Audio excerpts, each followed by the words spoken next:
तो दोस्तों ये निफ्टी का डेली टाइम फ्रेम का चार्ट है और निफ्टी ने क्लोजिंग दिया है 24,619 पे। अब यहाँ पर जो हमारे ये लेवल आइडेंटिफाई किए थे मार्केट, उसके हिसाब से आप यहाँ पर पहले देख लेते हैं कि यहाँ पर स्ट्रॉन्ग सेलिंग के बाद यहाँ पर एक 5 मिनट का डिमांड का रेस्पेक्ट करते हुए मार्केट ने स्ट्रॉन्ग मारू वो जो बुलिश कैंडल शो किया था, उसके बाद उसको फॉलो अप देते हुए अपसाइड में मूव भी हुआ था। लेकिन 24,700 पे स्ट्रॉन्ग रिजेक्शन लेने के बाद मार्केट वापस उसी 5 मिनट का जो इनिशियली सप्लाई जोन था वो as a CIP change in polarity react करते हुए यहाँ पर मार्केट ने क्लोज दिया था कल।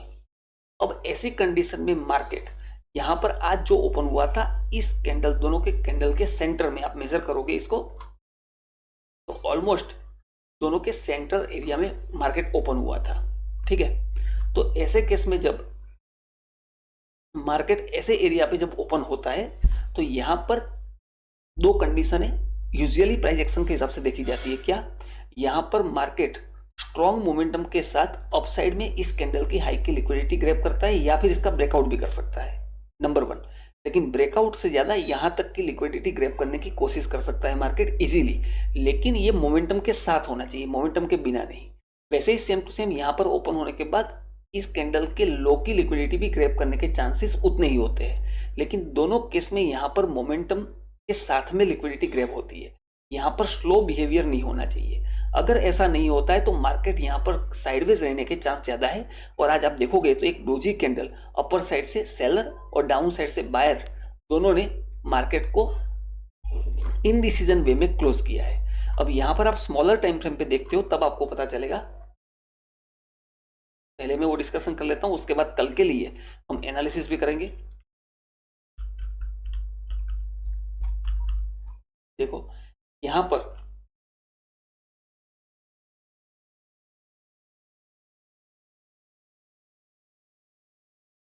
मार्केट ने एक जो रेंज क्रिएट किया, हमने अप साइड में यहाँ पर ट्रेड में एंट्री लेने के बाद जैसे ही मोमेंटम रिवर्स होता हुआ दिखा हमें, हमने यहाँ पर एग्जिट कर लिया था क्योंकि यहाँ पर मोमेंटम मिस नहीं होना चाहिए था। दूसरा, डाउन साइड में जो हमने ट्रेड इनिशिएट किया यहाँ पर काफी देर हमने वेट किया, लेकिन वापस जब मोमेंटम रिवर्स होता हुआ दिखा तो हमने यहाँ पर भी एग्जिट कर दिया, हमने वेट नहीं किया। ठीक है, क्योंकि यहाँ डाउन साइड भी मार्केट को मूव हो जाना चाहिए था। कोई बात नहीं, अगर ऐसा नहीं करता है मार्केट सिनेरियो तो बार बार देखोगे यहाँ पर फिर से अप साइड की लिक्विडिटी ग्रैब करिए और वापस डाउन, फिर से अपसाइड की लिक्विडिटी करिए वापस डाउन।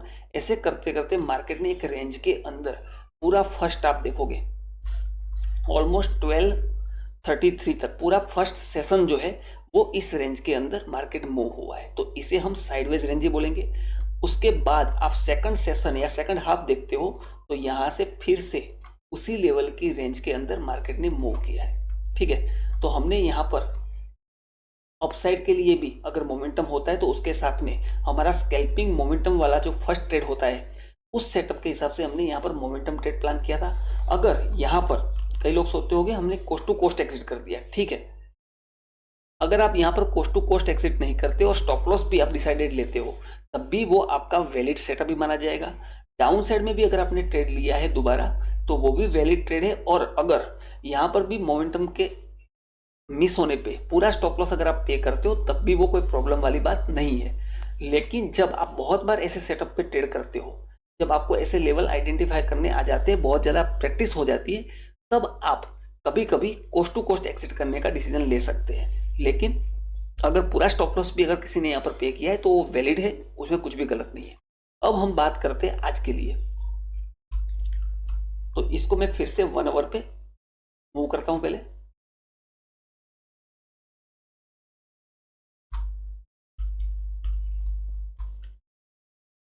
इस रेंज को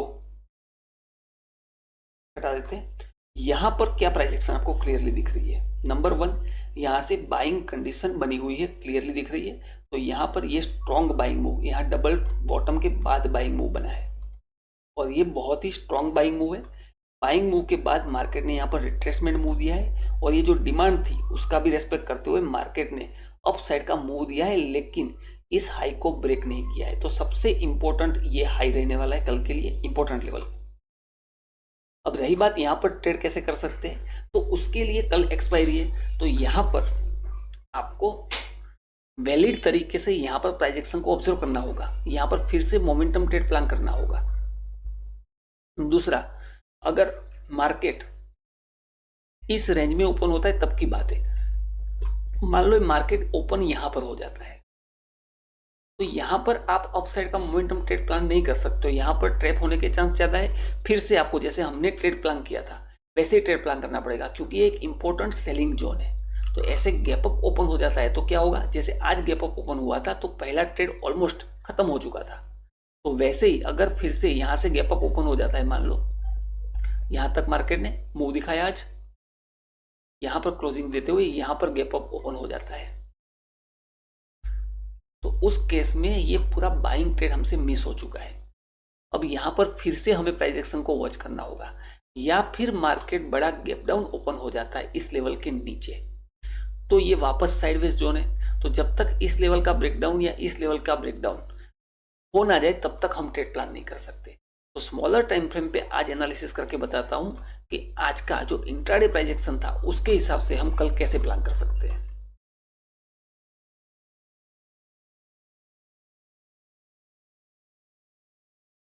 उसके हिसाब से जो ये रेंज थी और ये दूसरी रेंज थी,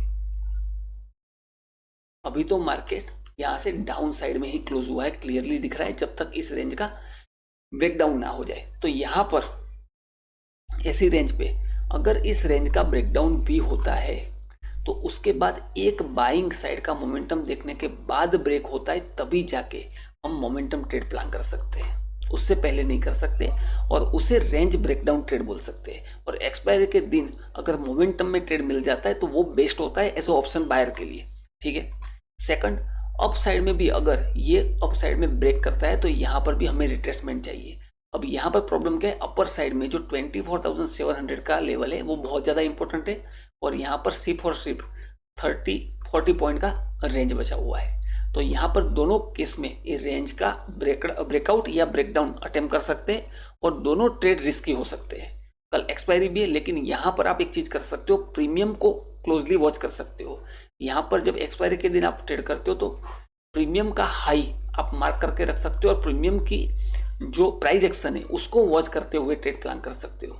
और डाउन साइड भी सेम, पुट का प्रीमियम जो होगा उसकी प्राइस एक्शन को वॉच करने के बाद ही कंफर्मेशन के साथ, हो सकता है स्पॉट के अंदर ब्रेकडाउन मिल जाए, लेकिन प्रीमियम के अंदर वो ट्रेड पुट के प्रीमियम के अंदर ब्रेकआउट ना मिल रहा हो, तो उस टाइम पे ऐसे ट्रेड अवॉइड कर सकते हैं। सेम टू सेम यहाँ पर स्पॉट के अंदर तो ब्रेकआउट मिल जाए, लेकिन प्रीमियम के अंदर वो ब्रेकआउट ना मिले, तो वहां पर ये फिर से आपको ट्रैप कर सकता है। तो ठीक है, हो सकता है मैं कल के दिन ट्रेडिंग अवॉइड भी करूं, क्योंकि उसके बाद फ्राइडे को मार्केट क्लोज है 15 अगस्त की वजह से, उसके बाद सैटरडे संडे है।